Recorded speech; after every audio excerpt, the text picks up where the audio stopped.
আর উত্তরাঞ্চলের শীত পরিস্থিতি জানাতে পঞ্চগড় থেকে সরাসরি যোগ দিচ্ছেন হোসেন রায়হান।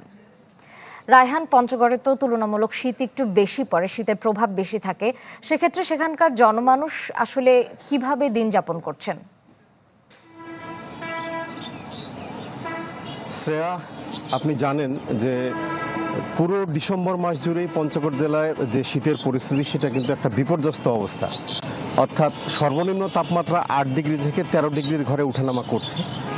আজকেও পঞ্চগড়ের তেঁতুলিয়া যে আবহাওয়া পর্যবেক্ষণাগার আছে সেখান থেকে আমাকে জানানো হয়েছে আজকের তাপমাত্রা 13.3 ডিগ্রি সেলসিয়াস। তারা বলেছে যে পুরো জানুয়ারি মাস জুড়ে কিন্তু তাপমাত্রা উঠানামা করবে, অর্থাৎ এক অঙ্কের নিচে নেমে যাবে তাপমাত্রা। সেই ক্ষেত্রে একাধিক মাঝারি শৈত্যপ্রবাহ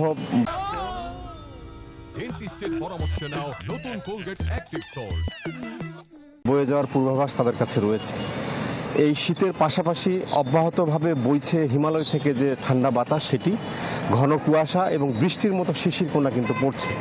ফলে সাধারণ মানুষের যে জীবনযাত্রা সেটি মারাত্মকভাবে বিপর্যস্ত হচ্ছে।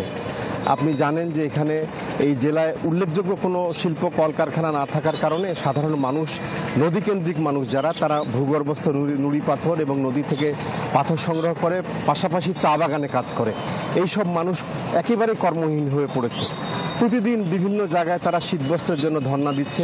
জেলা প্রশাসনের পক্ষ থেকে সরকারিভাবে যে কম্বল বিতরণ করা হয়েছে, নগদ অর্থ বিতরণ করা হয়েছে, তা প্রয়োজনের তুলনায় অত্যন্ত কম। এরপরেও বিজিবি, সেনাবাহিনী, রেড ক্রিসেন্ট সহ বিভিন্ন সামাজিক সংস্থার পক্ষ থেকে শীতবস্ত্র বিতরণ করা হয়েছে। অব্যাহত পরিস্থিতিতে মানুষ বিপাকে পড়েছে, বিশেষ করে কর্মহীন মানুষরা পড়েছে সবচেয়ে বিপাকে। হাসপাতালগুলোতে শিশু এবং বয়স্ক মানুষের ভিড় পরিলক্ষিত হচ্ছে। প্রতিদিন রেকর্ড পরিমাণ হাসপাতালে শিশু এবং বয়স্ক মানুষরা ভর্তি হচ্ছে। এই অবস্থা বিরাজ করবে পুরো জানুয়ারি মাস পর্যন্ত। তো শ্রেয়া, এই ছিল পঞ্চগড় জেলার সার্বিক শীতের পরিস্থিতি আমার কাছে।